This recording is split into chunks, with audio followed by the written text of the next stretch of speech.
Je suis Blanche Sonon, présidente du conseil d'administration du réseau Social Watch Bénin, qui est une organisation de la société civile béninoise qui intervient dans le domaine du contrôle citoyen de l'action publique.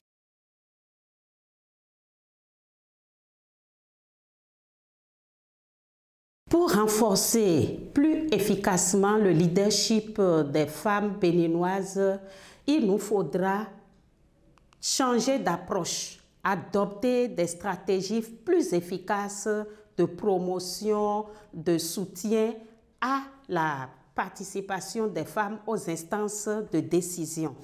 Comme vous le savez, les rapports déséquilibrés entre hommes et femmes en matière de participation des femmes aux instances de décision existent au niveau de tous les domaines de la société, que ce soit dans la vie publique comme privée, en raison des pesanteurs sociaux, culturels et politiques. Alors, il faudra, pour renforcer le leadership des femmes béninoises, adopter une approche holistique qui puisse tenir compte du contexte et aussi des défis que rencontrent les femmes politiques militantes au sein des partis politiques, que ce soit dans les relations internes ou externes des partis politiques.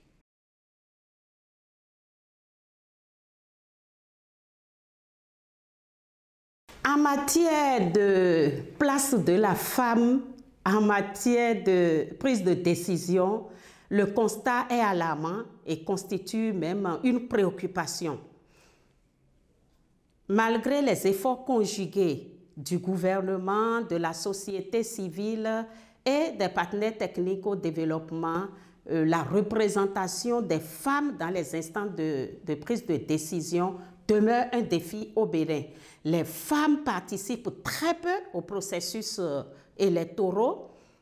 Elles militent très peu au sein des partis politiques et ceux qui s'y trouvent sont très peu actives. Et pire, on retrouve très peu de femmes comme responsables au sein des organes de prise de décision des partis politiques. Si nous prenons nos institutions d'État, c'est le même constat. La femme est très peu représentée au niveau de toutes les institutions, que ce soit au poste nominatif comme au poste électif au Bénin.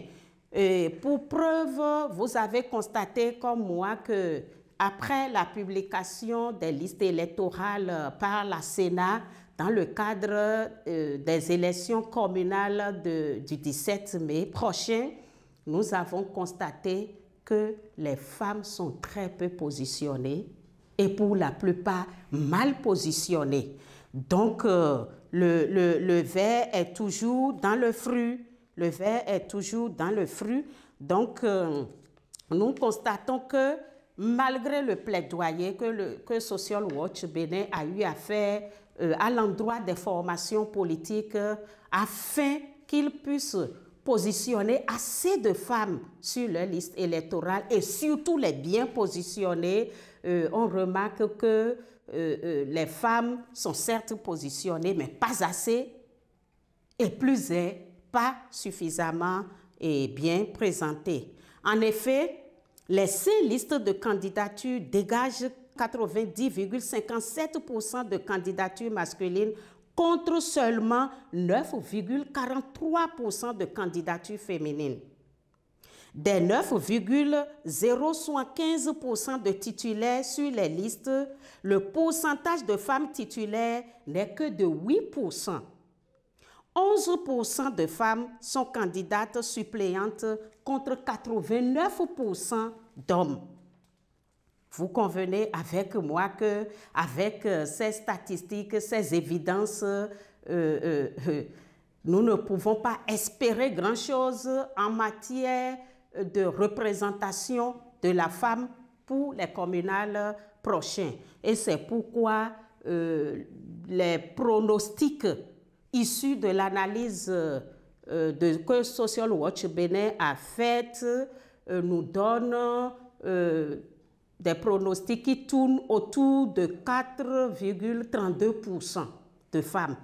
Et à condition que les partis politiques qui ont positionné beaucoup de femmes et en bonne position soient vraiment performants lors des élections.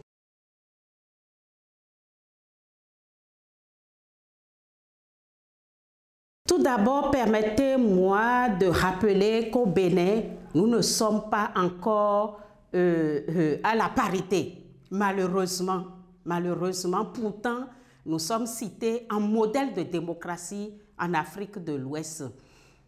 Comme vous le savez, l'article 26 revu de notre Constitution stipule que, je cite, « L'homme et la femme sont égaux en droit. Toutefois, la loi peut fixer des dispositions spéciales d'amélioration. » Fin de citation. Et l'article 145 du Code électoral, dans ce sens, a pris une mesure spéciale temporaire. Mais cette mesure, malheureusement, ne concerne que les élections législatives. Et plus est, c'est une mesure qui est déjà obsolète. C'est une mesure qui est déjà obsolète. Pour booster vraiment la représentation politique des femmes au Bénin, il faudrait une mesure plus juste, donc l'équité. Nous allons choisir le quota et peut-être à moyen et long terme, la parité. Donc pour le moment, on ne peut pas parler de parité au Bénin, mais de l'analyse des données faites par Social Watch sur les 8 femmes candidates titulaires, même les premières titulaires dans les circonscriptions électorales n'ont pas la chance d'être élues systématiquement car le paramètre de fief joue dans les circonscriptions électorales. Donc il faudrait que les partis politiques qui ont positionné beaucoup de femmes et en de bonnes positions soient vraiment très influents, c'est-à-dire que leur leadership dans ces circonscriptions électorales soit vraiment élevé pour donner la chance à ces femmes titulaires d'être élues. Donc la titularisation des femmes candidates seule ne suffit pas encore.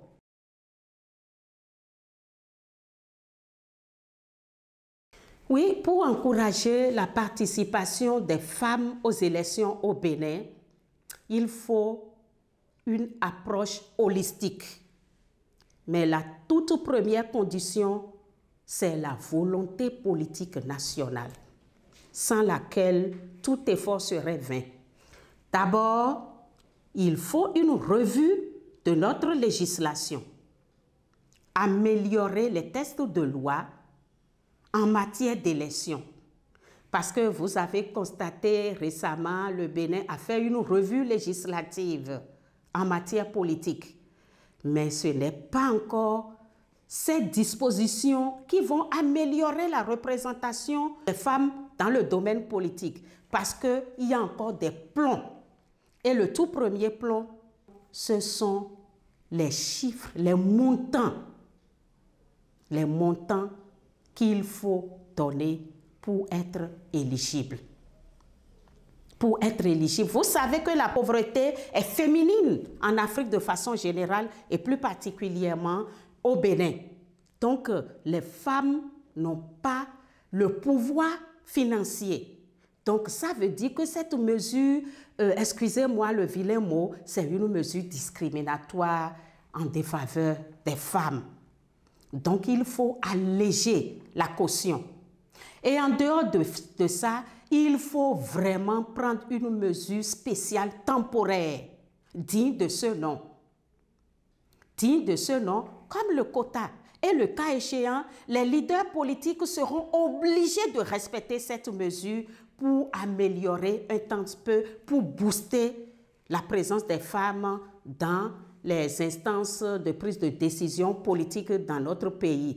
Parce que, vous le savez, dans les discours, presque tous les leaders politiques prônent la représentation, l'amélioration de la présence de la femme dans les instances politiques de décision. Mais à l'opérationnel, nous constatons le contraire. Alors que si c'est une obligation légale, ils seront obligés de s'y conformer. D'ailleurs, l'article 26 revu de la Constitution a utilisé un mot. La loi peut. Donc c'est une probabilité qui peut tendre vers zéro et il est loisible, le cas échéant, à l'État de prendre ces mesures ou non. Donc ça devrait être une obligation. Et l'État non seulement qui va prendre cette mesure, ces mesures spéciales temporaires, va veiller aussi à leur application rigoureuse et prévoir des sanctions.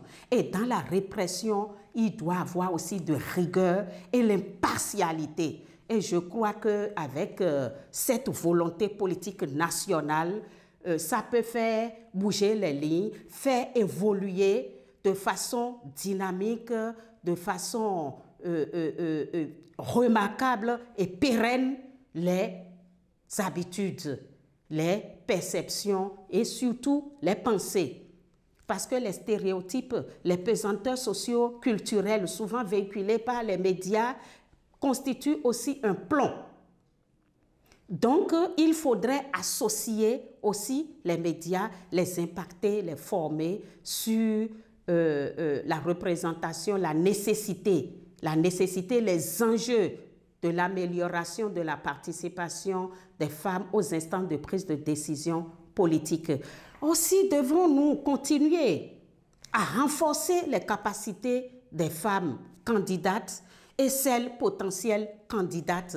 Mais cette fois-ci, nous devons changer de stratégie. Il faudrait que nos approches tiennent compte de notre contexte, c'est-à-dire compter avec les pesanteurs socio-culturels, mais aussi et surtout les défis auxquels ces femmes sont confrontées dans les partis politiques en matière de relations, que ce soit interne ou externe au sein des partis politiques.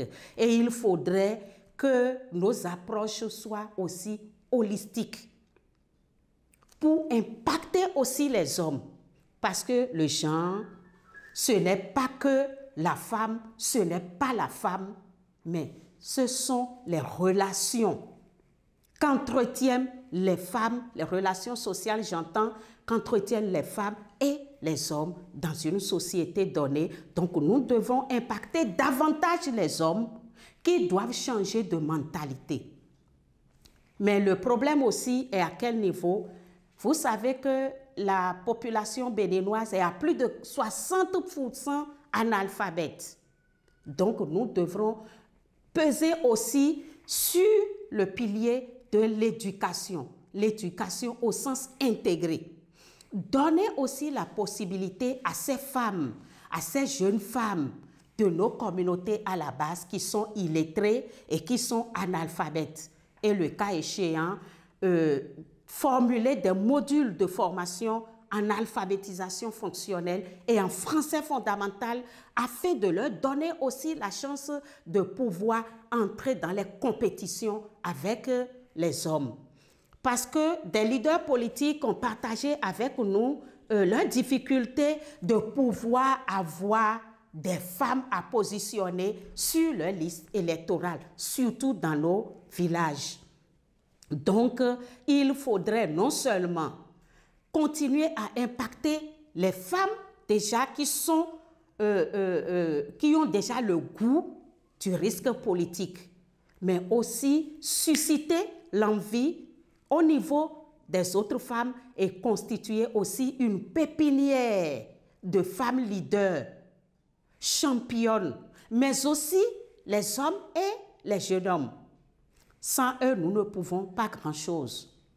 Aussi, les proches des femmes candidates, à commencer par leur mari, leurs parents proches, leurs amis, doivent aussi accompagner ces femmes-là et les leaders politiques qui positionnent les femmes doivent aussi comprendre que la participation des femmes aux instances de prise de décision en matière politique est un droit humain, mais aussi une exigence de la démocratie qui garantit le développement humain durable. Mon mot de fin, c'est de lancer encore un plaidoyer à l'endroit de notre gouvernement et de notre Assemblée nationale. Parce que l'opérationnalisation, la jouissance effective des droits humains, seul l'État est débiteur au premier chef. Donc, nous invitons le gouvernement et l'Assemblée nationale à plus de volonté et au-delà d'engagement politique pour que le Bénin puisse se faire compter parmi les États modernes en matière de représentation de la femme dans les instances de décision politique. Et aussi, revoir notre législation afin d'élargir la mesure spéciale temporaire aux autres élections et pourquoi pas à tous les postes nominatifs comme électifs dans notre pays. Je vous remercie.